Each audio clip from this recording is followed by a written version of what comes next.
Hello, ഞങ്ങൾ പതിവ് meeting എൻട്രികൾ നടത്തുന്നു. ഇവിടെ അംഗങ്ങളുടെ ഹാജർ ഞങ്ങൾ പൂരിപ്പിച്ചു.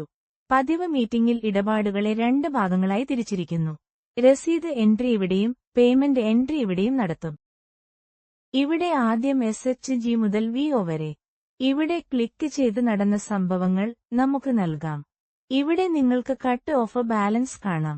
ബാങ്ക് ബാലൻസും ക്യാഷ് ബാലൻസും നിങ്ങൾക്ക് കാണാൻ കഴിയും.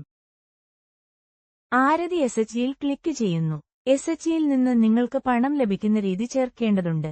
നിങ്ങൾ പ്ലസ് ബട്ടണിൽ ക്ലിക്ക് ചെയ്യണം. രസീത് രീതി. അമ്പടയാളത്തിൽ ക്ലിക്ക് ചെയ്യുന്നതിലൂടെ ഞങ്ങൾക്ക് ഒരു ചെക്ക് ലഭിച്ചു. അതിനാൽ ഞങ്ങൾ ബാങ്ക് തിരഞ്ഞെടുക്കും. ഞങ്ങൾക്ക് പണം ലഭിച്ചിട്ടുണ്ടെങ്കിൽ ഞങ്ങൾ പണം നൽകും. ഞങ്ങൾക്ക് ചെക്ക് ലഭിച്ചു. അതിനാൽ ഞങ്ങൾ ബാങ്ക് തിരഞ്ഞെടുക്കുന്നു. നീ എനിക്ക് ചെക്ക് നമ്പർ തരണം. ഇടപാട് നടന്ന തീയതി നിങ്ങൾ കാണണം. ഏപ്രിൽ 28-നാണ് ഞങ്ങൾക്ക് ചെക്ക് ലഭിച്ചത്.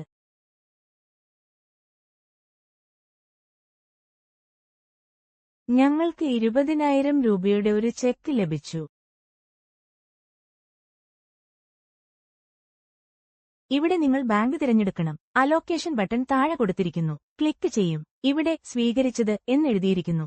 ആർക്കുവേണ്ടിയാണ് ഈ തുക സ്വീകരിച്ചത്? ഇവിടെ 2 വായ്പ ഓപ്ഷനുകളുണ്ട്. ആദ്യമായി നമുക്ക് വായ്പയുടെ കാര്യം നോക്കാം. ഏത് ഫണ്ടിൽ നിന്നാണ് വായ്പ എടുത്തത്? അത് സെഫിൽ നിന്ന് പോയി. ഞങ്ങൾ ലോൺ നമ്പർ തിരഞ്ഞെടുക്കും. നിങ്ങൾക്ക് ഐ ബട്ടൺ കാണാം. ഐ ബട്ടൺ നിങ്ങൾക്ക് ലോൺ തുകയെയും ഡിമാൻഡിനെയും കുറിച്ചുള്ള വിവരങ്ങൾ നൽകും. ഇവിടെ നിങ്ങൾ തുക നൽകണം. 20,000-ൽ 18,000 രൂപ തിരിച്ചടവിനായി വന്നു. നിങ്ങൾ പ്ലസ് ബട്ടണിൽ ക്ലിക്ക് ചെയ്യണം. ഇതാണ് പ്ലസ് ബട്ടൺ. നിങ്ങൾ അതിൽ ക്ലിക്ക് ചെയ്തില്ലെങ്കിൽ എൻട്രി ചേർക്കില്ല. നിങ്ങൾക്ക് സമർപ്പിക്കാൻ കഴിയില്ല.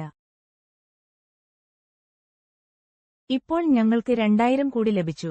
അത് മറ്റ് ആവശ്യങ്ങൾക്കായി സ്വയം സഹായ സംഘത്തിൽ നിന്ന് വന്നു. ഇവിടെ ഓഹരി മൂലധനം 2,000 ആയി നൽകിയിരിക്കുന്നു. അതിനാൽ ഞങ്ങൾ ഓഹരി മൂലധനം തിരഞ്ഞെടുത്ത് 2,000 നൽകി. പ്ലസ് ബട്ടണിൽ ക്ലിക്ക് ചെയ്താൽ മാത്രമേ ഈ എൻട്രി ചേർക്കാൻ കഴിയൂ. ഈ തുകയ്ക്ക് തുല്യമായിരിക്കണം. ഇവ രണ്ടും തുല്യമാണെങ്കിൽ മാത്രമേ നിങ്ങൾക്ക് എൻട്രി സമർപ്പിക്കാൻ കഴിയൂ. സമർപ്പിക്കുക ബട്ടൺ ക്ലിക്ക് ചെയ്യുമ്പോൾ ഡാറ്റ വിജയകരമായി സംരക്ഷിക്കപ്പെടും. ശരി ചെയ്യാം. ഇവിടെ നിങ്ങൾക്ക് എൻട്രിയുടെ പൂർണ്ണ വിവരങ്ങൾ ലഭിക്കും. ഒരു ഡിലീറ്റ് ബട്ടൺ ഉണ്ടാകും. നിങ്ങൾക്ക് അത് ഡിലീറ്റ് ചെയ്യണമെങ്കിൽ എൻട്രി ഇവിടെ നിന്ന് ഡിലീറ്റ് ചെയ്യപ്പെടും. നമുക്ക് തിരിച്ചു പോകാം. ഈ രീതിയിൽ നിങ്ങൾ ഒരു സ്വാശ്രയ സംഘത്തെ തിരഞ്ഞെടുത്ത് പ്രവേശനം നടത്തണം. നന്ദി.